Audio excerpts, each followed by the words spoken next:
Tonight, indiscriminate slaughter. Chaos.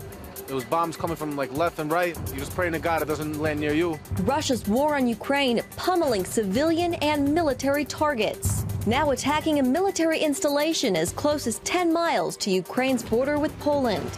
And the dangerous journey. CBN's George Thomas travels with aid workers to deliver emergency assistance as families try to escape war. Plus, the Iranian missile strike on a U.S. consulate in Iraq. All this and more tonight on Faith Nation.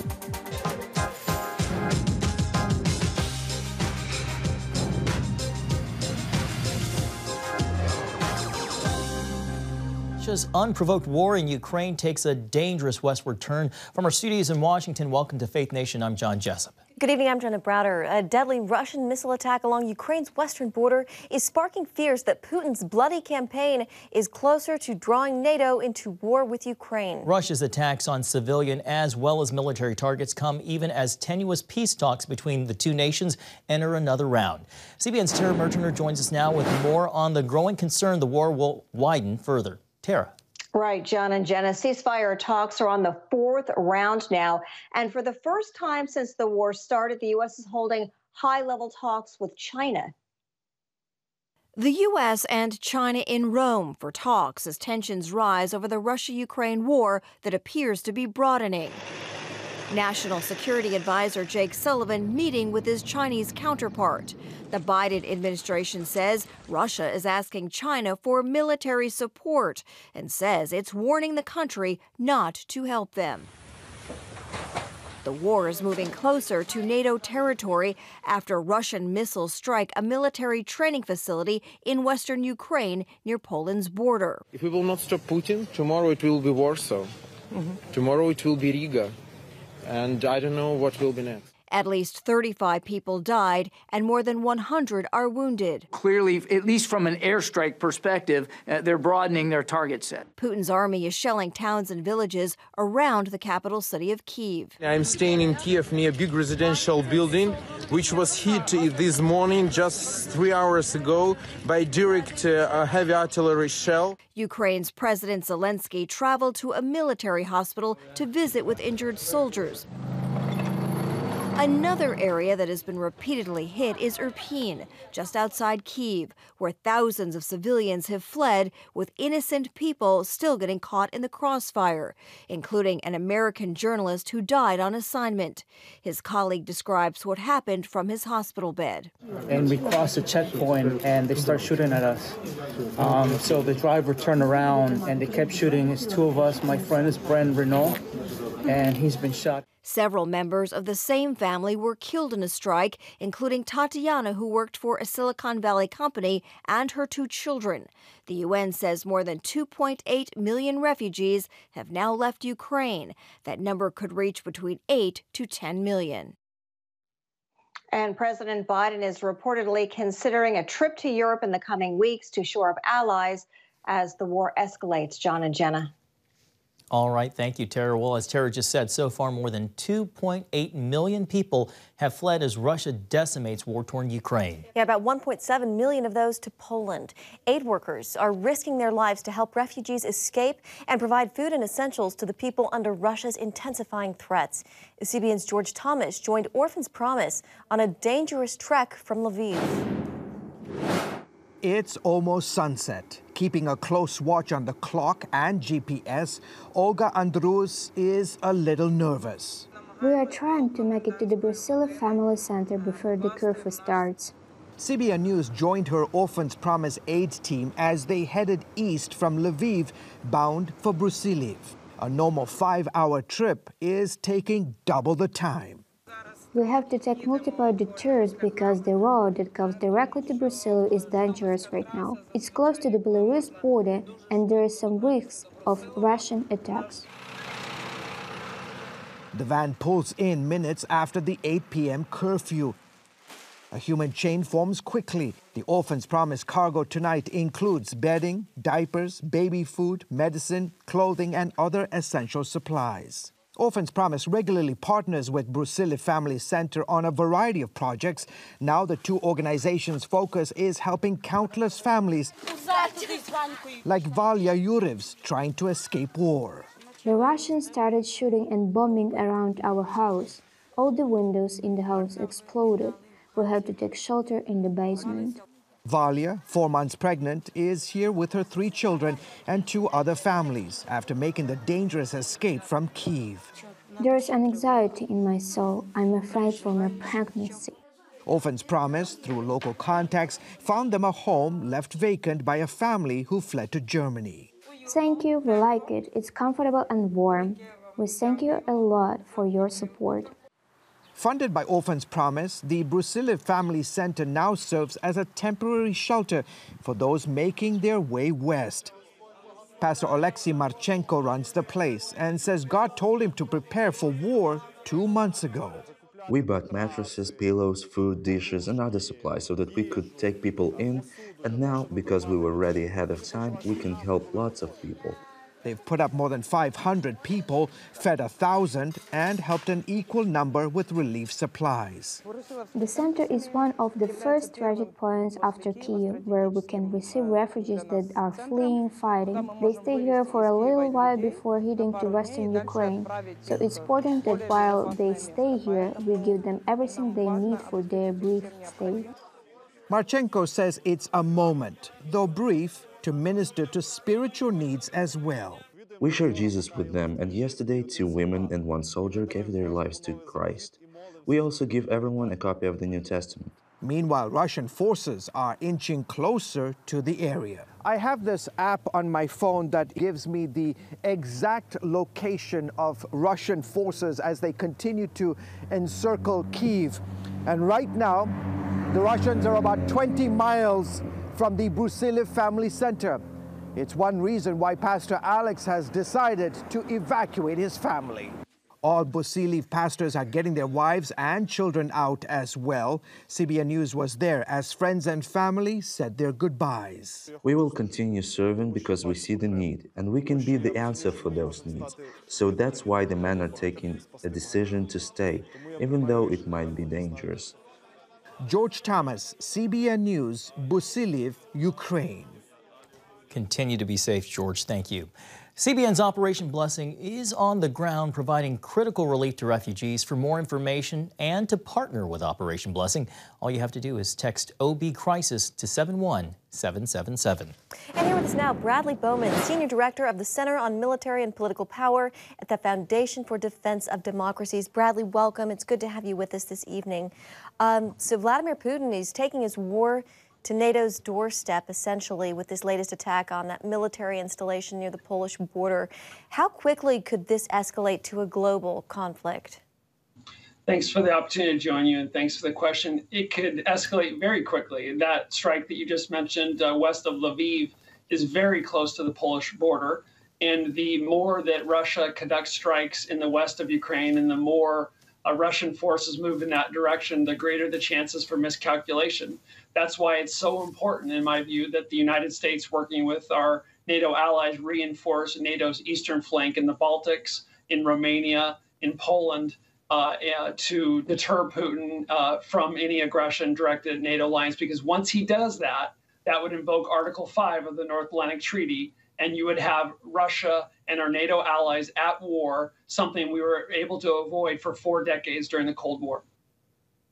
Bradley, Ukrainian President Zelensky is again pleading for a no-fly zone, even as Russian forces pound cities and target civilian populations there. There's bipartisan support for, at least for the U.S., to transfer Polish MiG-29s to the Ukrainians to assist in the fight against the air, something the Biden administration seems to have roadblocked. Bradley, how much of a difference would either of those efforts make? Those are 2 great questions. We need more time than we have. But the bottom line is Ukraine is only conducting about 5 to 10 sorties per day. Compare that to roughly 200 sorties a day by the Russians. And the Ukrainians have roughly 56 combat aircraft. So the Polish MiG-29s would increase their arsenal by half.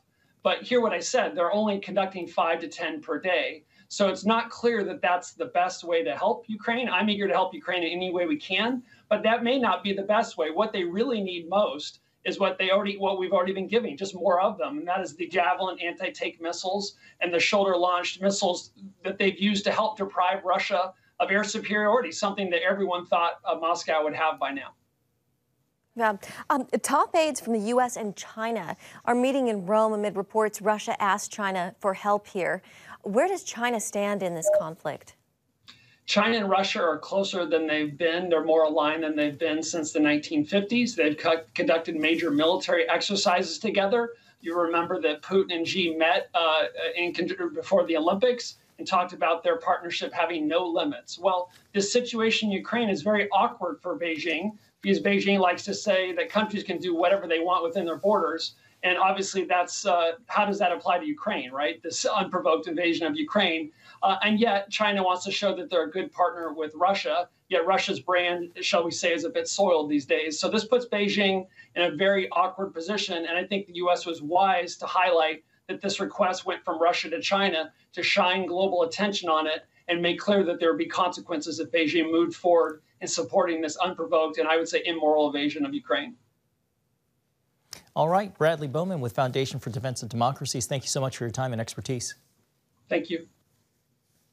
Well, thieves are targeting gas stations and in some cases fuel from right under people's cars as prices surge and more countries sanction Russian oil. Now the global economy is bracing for possible shockwaves that could worsen with rising inflation. CBN's Brody Carter joins us with what you can expect at the gas pump. Brody? John, Jenna, gas prices have more than doubled in just over a year. U.S. sanctions banning Russian oil have ushered in the most recent surge in prices, jumping 66 cents in only 2 weeks. Petroleum analysts say while the worst price hikes have likely passed, prices will continue to rise at a slower pace, depending on inflation and the war in Europe. The biggest thing to watch here is will the Europeans, will the EU sanction Russian oil? We receive maybe 7% of oil and oil products from Russia. The EU is at about 40%. So if the EU were to cut off Russian energy, that would cause an absolute explosion in the price of oil. It could go up to $175 or $200 a barrel. European sectors have adopted new sanctions against Russian oil companies, but stopped shy of barring Russian petroleum altogether.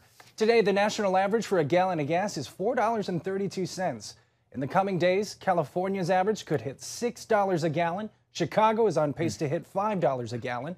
Many gas stations are raising their prices because the price they pay to replace the gasoline also went up. But price gouging is something analysts urge drivers to be watchful of. Surging prices have police nationwide on the lookout for thieves now stealing gas not only from the cars outside of their homes, but even the gas stations themselves. Take a look at this poll. We understand while a majority of Americans support President Biden's ban on Russian oil, an overwhelming 70% of Americans disapprove of the president's handling of gas prices and inflation. It's just ridiculous. It's crazy. Have to put in some extra hours at work. Inflation has been the primary factor weighing on the minds and the budgets of households.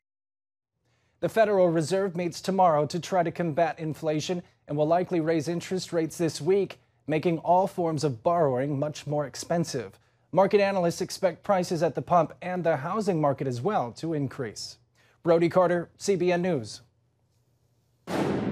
Thank you, Brody. Iranian missiles strike near a U.S. installation in Iraq. When we come back, what the latest attack could mean for the revived Iranian nuclear deal. Father, we thank you. The church in Ukraine is on fire. To see the church come alive in the middle of a war is tremendous. Lord, I pray that you would give them the resources to meet the physical needs of their countrymen. Give them the strength, give them the wisdom, give them the boldness to continue to preach the love of Jesus Christ. In Jesus' name.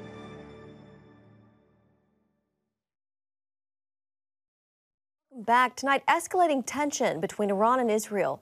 Iran State TV saying the Islamic regime prevented an Israeli-linked attack on one of its major nuclear power sites. The news follows an Iranian missile barrage that struck near a U.S. consulate building in northern Iraq.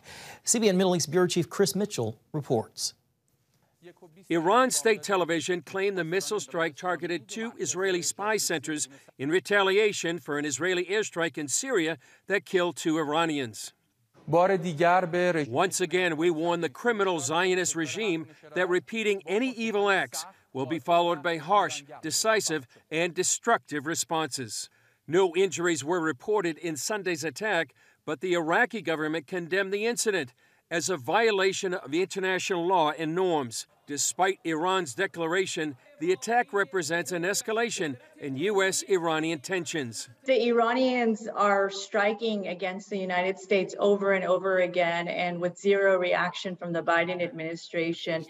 But former State Department official Eli Cohenim says the absence of a U.S. reaction seems to be related to nuclear talks in Vienna. What I am deducing from this pattern from the Biden administration is almost a cover-up for the Iranian regime's actions, because they are so dead set on re-entering the JCPOA 2015 Iran deal. The Wall Street Journal reports the U.S. won't agree to exempt Russia from Ukraine-related sanctions in order to save the deal. The revived deal would relieve sanctions against Iran, giving them billions of dollars that experts say could be funneled to terror groups.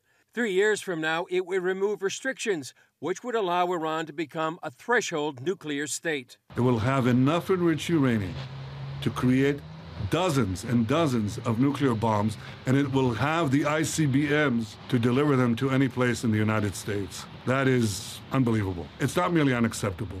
It endangers not only my country, Israel, but your country, the United States, and the entire world. One thing that history has shown us is that when genocidal dictators like Adolf Hitler, like the Ayatollah Ali Khamenei, when they say that they want to commit genocide against the Jews, we need to believe them. Chris Mitchell, CBN News, Jerusalem. Well, welcome back. For many right here in America, the suffering in Ukraine is personal. Ukrainians in the U.S. are taking to the streets to protest Russia's invasion and pray for the protection of their homeland. Wendy Griffith has their story.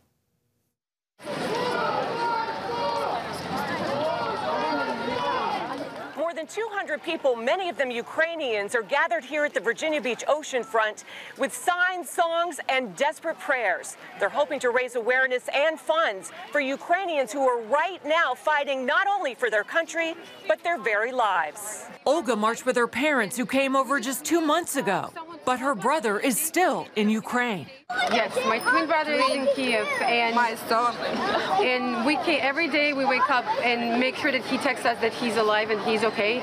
So as many people who's here, this is their life every day. We're just praying for everyone to be okay, but it's just hard to watch your city, your town to be destroyed. Sergei is also worried about his brother, who is in the middle of the fighting. Every morning I'm just wake up and call him if he's alive and everything's okay with him. We need to stop the bombs and rockets and everything. We just need to close sky.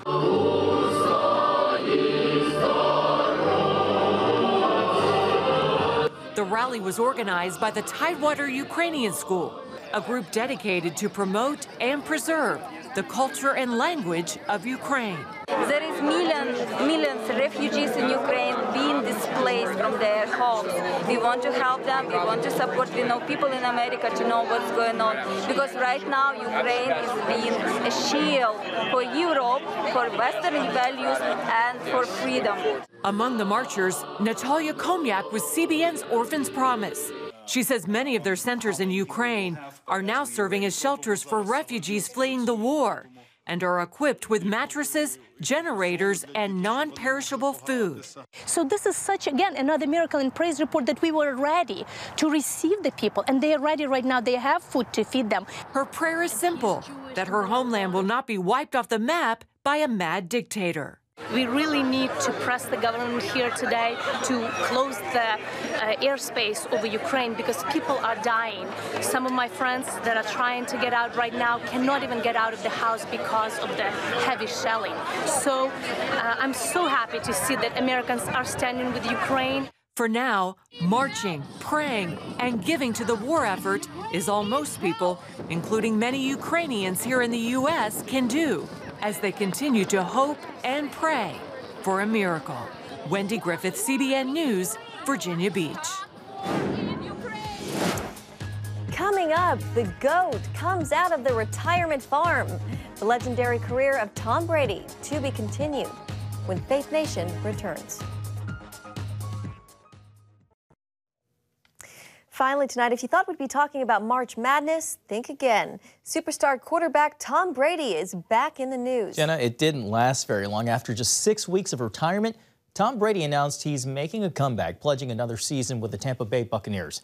The 7-time Super Bowl champion shared on Twitter Sunday night that his place is still on the field, not in the stands, attributing his decision to his support of teammates and family and some unfinished business. Now back with the Bucs, the 44-year-old will take on his 23rd season in Tampa, showing that age is nothing but a number.